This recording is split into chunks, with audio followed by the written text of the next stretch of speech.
C'est l'heure de vous informer. Bonsoir. Au Sud Kivu, après l'incendie des maisons à Roussayo dans les territoires de Fizi, les FARDC pointent l'AF-123. Dans un communiqué publié ce samedi, l'armée dénonce l'attaque de plusieurs habitations par la coalition F-123 RDF dans la localité de Roussayo sur le haut plateau de Fizi-Ouvira. Reportage.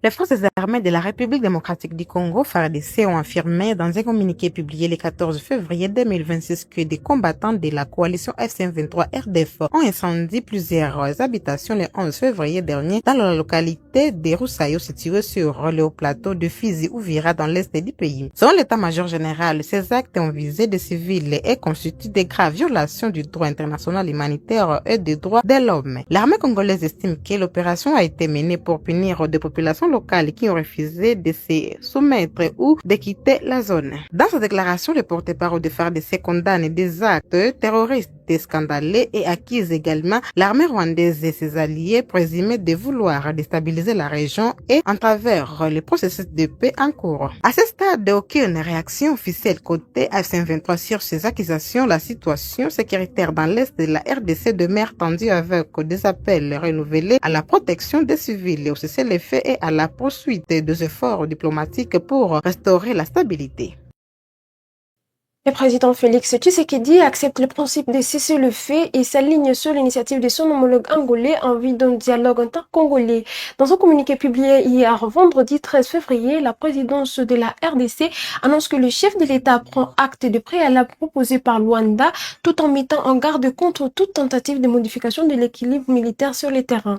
Les détails de cet élément.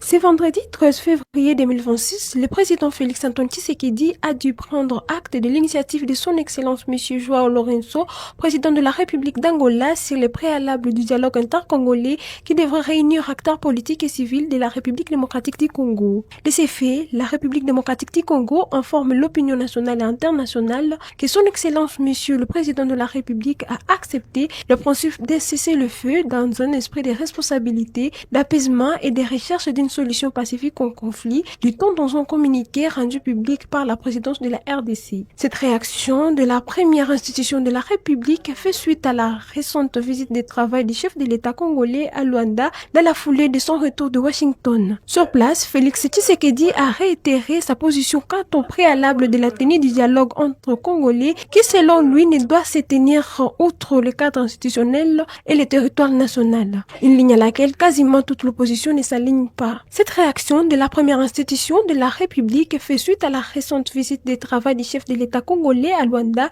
dans la foulée de son retour de Washington. Sur place, Félix Tshisekedi a réitéré sa position quant au préalable de la tenue du dialogue entre Congolais qui, selon lui, ne doit se tenir outre le cadre institutionnel et le territoire national. Une ligne à laquelle quasiment toute l'opposition ne s'aligne pas. Visiblement ravi de cette initiative angolaise, la présidence de la République avertit par ailleurs toute consolidation unilatérale de positions militaires ou toute action visant à altérer l'équilibre sur le terrain pendant la période de cessez-le-feu compromettrait gravement la crédibilité du processus et en affaiblira les perspectives. Une manière de se dédouaner en avance des éventuelles prochaines évolutions. À Kinshasa, ce samedi, l'archevêque Évariste Edibayama Pierre, président de la plateforme de confession religieuse et de l'Église des Réveils du Congo, a réaffirmé l'engagement de son institution à soutenir le président de la République dans toutes ses initiatives, estimant que la véritable Église ne peut pas faire opposition aux institutions établies. Suivez-les dans cet extrait. Mesdames et messieurs, distingués invités, sous notre mandat, l'Église du Réveil du Congo, en ce qui la concerne, promet par analogie de la foi d'accompagner sans condition ni hésitation le président de la République, chef de l'État, sur tous les fronts possibles qui requièrent sa présence pour la restauration de la paix en République démocratique du Congo.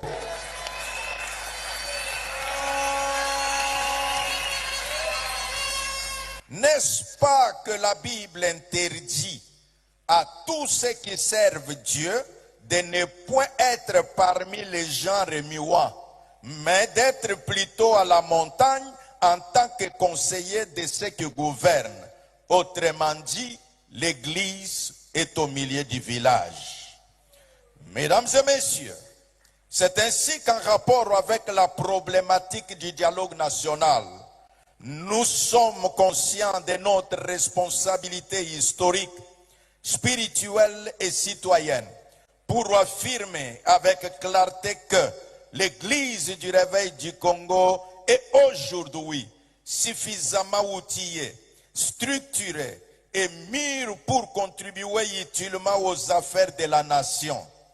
Fort de notre expérience, de notre organisation et de notre ancrage national, nous sommes disposés à cheminer aux côtés des autres confessions religieuses du reste qui sont représentées dans cette salle. Acceptez, auguste assemblée, que les confessions religieuses représentées dans cette salle, que les chefs s'élèvent pour être salués par le public.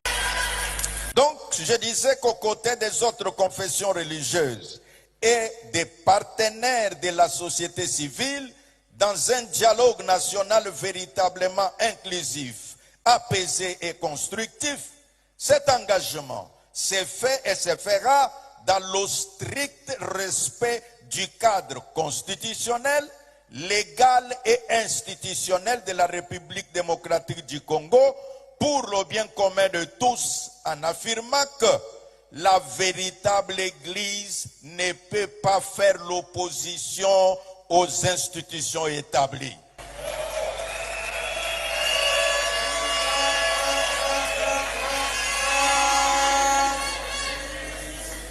Je disais, cet engagement s'est fait et se fera dans le strict respect du cadre constitutionnel, légal et institutionnel de la République démocratique du Congo, pour le bien commun de tous, en affirmant que la véritable Église ne peut pas faire l'opposition aux institutions établies.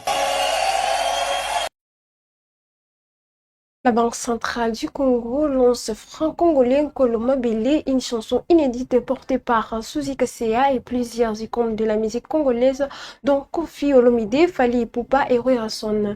Objectif, raviver la fierté nationale et renforcer la confiance envers les francs-congolais. Image commentaire de cet élément.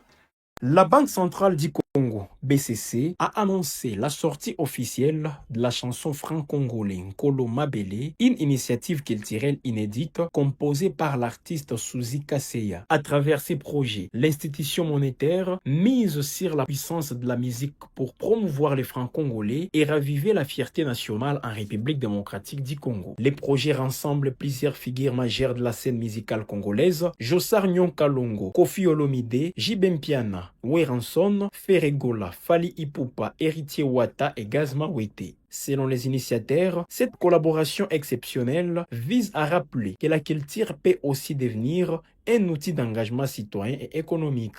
Pour le compositeur Suzy Kasea, la chanson dépasse les simples divertissements. Elle marque un moment inédit et inoubliable de l'histoire nationale, alors que les francs congolais, longtemps fragilisés par la prédominance des devises étrangères, cherchent à retrouver sa place dans l'économie. C'est aussi notre rôle de défendre les pays au moyen de la culture, a-t-il souligné, évoquant une initiative destinée à renforcer la fierté monétaire et l'adhésion populaire.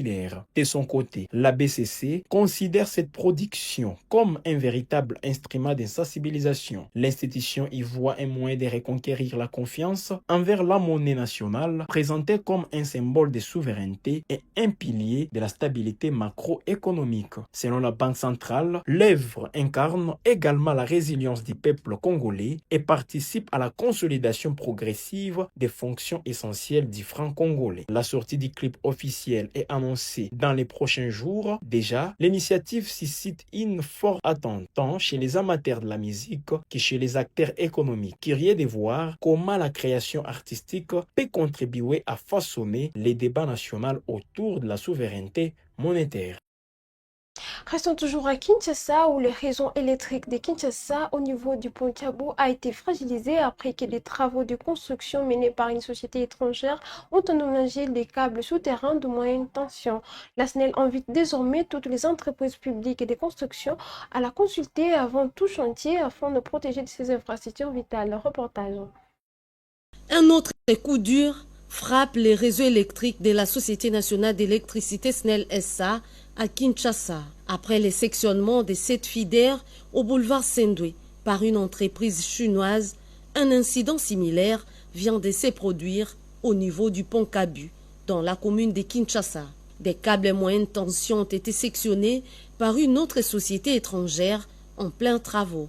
Conséquence, plusieurs quartiers plongés dans le noir.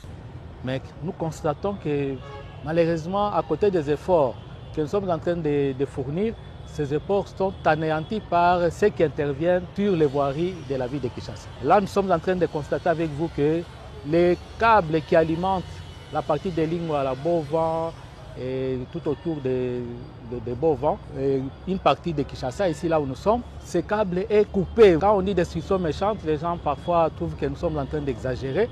Une destruction qui a un impact non négligeable sur la population. On dit que non, voilà, que la SNEL est en train d'assister impuissant à ce qui est en train d'arriver, mais nous nous retrouvons devant ceux qui font la voirie, qui aménagent.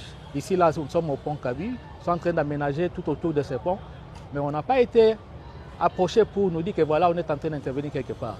La fois passée, nous étions ensemble avec vous, derrière les postes de FUNA, on a constaté que 7 feeders étaient coupés. Et parmi les 7 feeders, celui-ci que nous sommes en train de constater aujourd'hui, encore une deuxième coupure, a été aussi coupé là-bas. Avant tout chantier, les entreprises sont tenues de se rapprocher des services techniques de la SNEL SA pour localiser les infrastructures souterraines. Pendant Kivu, les villes de Butembo et de Beni ouvrent leur électricité à la concurrence. Après des années de monopole, Congo Full Power commence à alimenter certains quartiers de Butembo grâce à sa microcentrale hydroélectrique sur la rivière Rupaya. La distribution vers les abonnés est désormais imminente. Reportage.